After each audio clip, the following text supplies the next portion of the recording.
Hi friends, it's Bella. I'm back again. This is going to be now your session 6 for Be Your Best Self by Bella. Today I'm going to talk about the component of belongingness and connectivity, especially important these days. Unfortunately yesterday I did not tape as usual because we lost a friend yesterday, not to the virus, but he had a heart issue a couple years ago. He was 74, and we found it on Facebook with his obit and broke our hearts. So yesterday was a sad day for us, and but today we're going to honor Frank, and we're going to go ahead and do this in memory of Frank, and to talk about the true value of friendships. Okay, so I'm going to gather the materials that we're going to use today. You need to gather a pencil or a pen or a marker, whatever that you use. And I will be showing the sheets that we're going to be using. Maybe I will do that first and give you a moment to print and download them so you can go ahead and look at them while I'm talking about them. And we'll do them together. Okay, see you in a bit. Hi, I'm back. Okay, I'm just pulling out a bunch of materials to find and talk to you about today. And my hope and plan is to do this every day, Monday through Friday, at least do a 15 minutes to a half an hour of something for anybody to use. I just pulled out a lot of my old records and found a lot of fun activities and talks and poems and stories. I'm right now looking for permission from some of the authors. I read you the Blue Day book, but I did that without the permission of the publisher or the author, but I have sent them an email to tell them what I'm up to. So hopefully that wouldn't be a problem for them. The next book that I like to read bit by bit for you folks, if you care for it, is this one, The Politically Correct Bedtime Stories, written by a man. It's a fun one. It just reworks the stories a little bit, and it includes women as well in different roles that perhaps traditionally they weren't seen in. So yeah, you're getting a little bit of my feminist bend in this. So for those of you who don't care too much for it, you can shut this off. If you want to see what a feminist bend looks like, keep listening. Okie doke. All right, next thing. Remember I had mentioned about making your own journal last time, and I hope some of you did do that. If you didn't, I have a couple of other ways to do one that would be a little bit more simple, and one would be like this one. Okay, simple enough to take a sheet or even do your own on a blank sheet and do up a few of them. And on the inside, just put your lines like that. Okay, now this might be a longer sheet than usual. Yeah, it looks like a 12 by something. And then you can fold it in half. You can make it smaller, regular size, or you can do something like this. And all we did was take a punch and then punch the top of it. And for this one, I'll show you what this one was. This is called Daily Miracles. And on each side, I wrote something. Let's see, what did I write here? There are miracles everywhere. You are an inspiration. These are affirmations. So find your own and do your own. These are ones that I quite liked. Something to do every day. Relax. You are enough. You have enough. You do enough. You are enough. You have enough. You do enough. Fill your heart with wonder.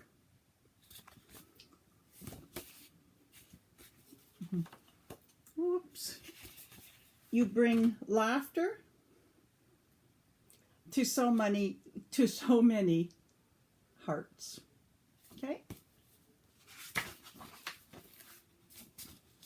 You are not alone. For sure, especially if you've got social media. You are so deeply loved.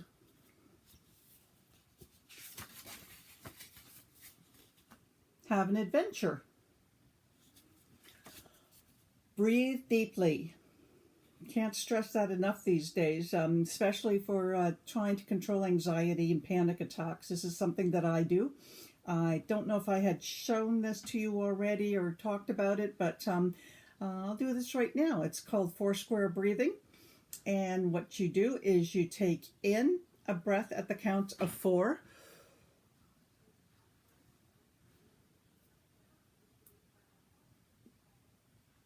Hold the breath for a count of 4.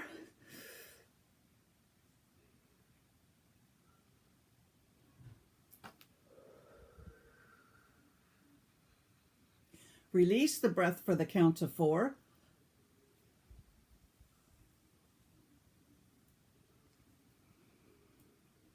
And just rest for the count of 4.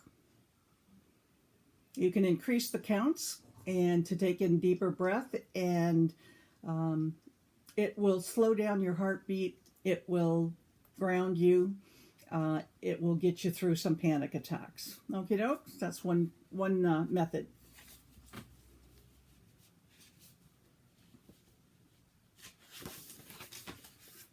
Hug a tree.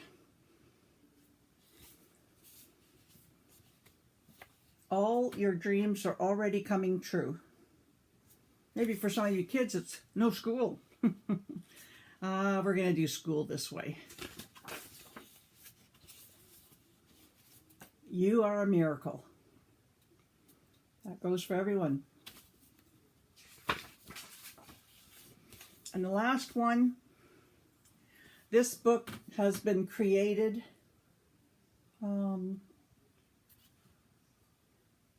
with love and joy, and yes in the middle. Okay, doke? Okay, I'll be back in a sec. Okay, we're back.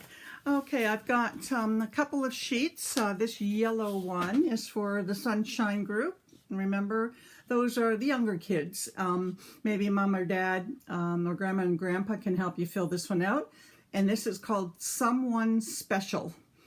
And there's leading questions or leading part of the statement at the front of it.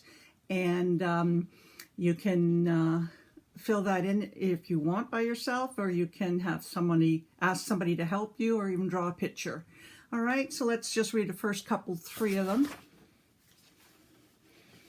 Who is someone extra special in your life? Someone whom you look forward to seeing, who you really care about, whom you'd miss greatly if he or she were gone. Write about your someone. Someone special in my life is, I have known him or her for whatever length of time. I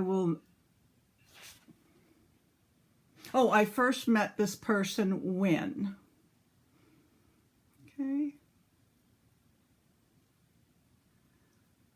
Okay, I'm going to retake this down and just read it rather than flip it all the time.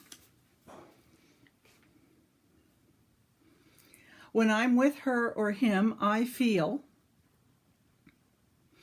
this way because this person is very special to me because, and a special time I had with him or her was 3 things I enjoy doing most with my special person are. Okay? Beauty of this is you can do as many of these as you would like to. Wouldn't it be nice to fold it up and mail it to your special person? Wouldn't that give them a real thrill for the day? Okay, any age group can do this, but this is one that was specifically for the younger ones. Okie doke. Now we'll go for the next one for our tree group. Now remember, the tree group were our kids ages 8 to 11, 12, 13. And this is a friendship flower. Again, anybody can do this. Okay, and you don't even have to print the sheet. Just find yourself some paper, and I will read the different questions to you, give you a chance to write those down, and then you can fill that out. All right, are we ready? Here we go. In the petals of the flower, list the qualities you look for in a friend. Think of 2 or 3 people who you consider to be your friends. Do they exhibit those characteristics? Which of those qualities do you have? Which of those qualities do you need to improve on in order to acquire more friends? Name one person in this group you would like to get to know better. Tell how you intend to go about this. So again, in the middle of the flower, you put your own name. Okay? So I would write Bella here. And then up here, I might write names like Susan and Rob and Nancy and Sue, Phil, Lucy, and one more friend, Janusz. Okay, so that's that one. I'll be back in a moment. All right, this is probably one of my favorite exercises to do. And it's good for all ages. And it's to make a timeline of your significant events. Okay, so start with little strips of paper that you cut about that big and put it on a banner size of paper. That's just one way to do it. You can do it many other ways. But begin with the time of your birth. Okay, that would probably be your first significant life event. And then what ages you were at that time. And if you want to really get fun, put down the what year it was. So mine would be starting at 1955. And I'll show you mine in a minute when I dig it out. But anyway, this is a great one to spend your afternoon with, even a couple of days with, and then with your with everybody in the household, and then to share some of these things. Okay, so I'll tell you what is in it as I read the instructions again to you. You've had many, many experiences in your life that have helped to make you who you are. Think back and try to decide which events were the most important or special to you. Make checks next to the topics below that you think have been important in your life. So this is kind of handy, all of these different areas to help you trigger your memory, to help you remember. Okay? Early moments. Birth, first walked, first talked. And again, some of you will have to ask your parents about these. Health, illnesses, operations, or accidents. Upsetting events, death of a loved one, family breakup, or moving. Travel, special trips, outings, favorite places. Family events, a new baby or parents' new job. Creative times, art, music lessons, dance, gymnastics. Sports, first sport, awards, martial arts, difficulties. Education, start school, special teacher, difficulties. Significant others, friendships, conflicts. And then other. And again, those are not by any means the only things that you might want to talk about, but that will help you along the way. And of course, for me, the last significant event would be 2020, and it would be COVID-19 virus and how we managed to work our way through these times. Okay? Be back again in a moment.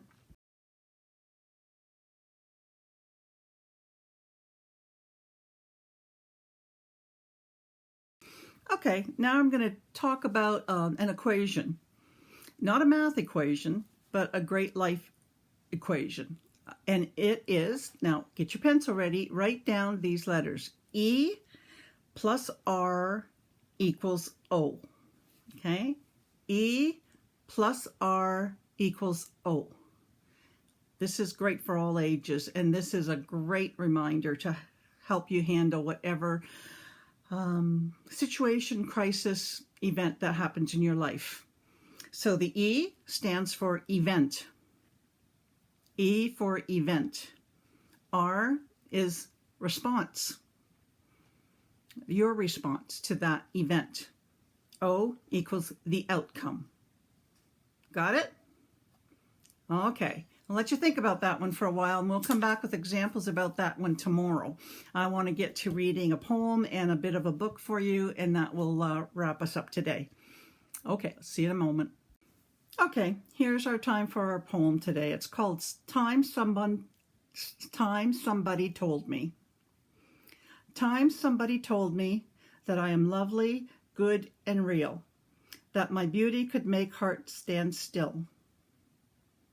It's time somebody told me that my love is total and so complete, that my mind is quick and so full of wit, that my loving is just too good to quit.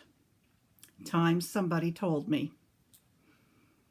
Time somebody told me how much they love, want, and need me, how much my spirit helps set them free, how my eyes shine full of the white light, how good it feels just to hold me tight.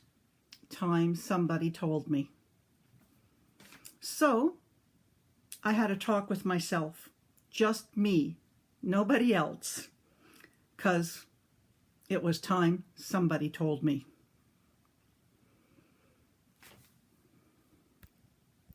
Okay, time for story time. What I'm going to do is to read the jacket leaf to begin with and the introduction. And then you can decide whether or not that this is something that's of interest to you or your family. If not, you can stop watching here and continue on your day. Okay, so here we go.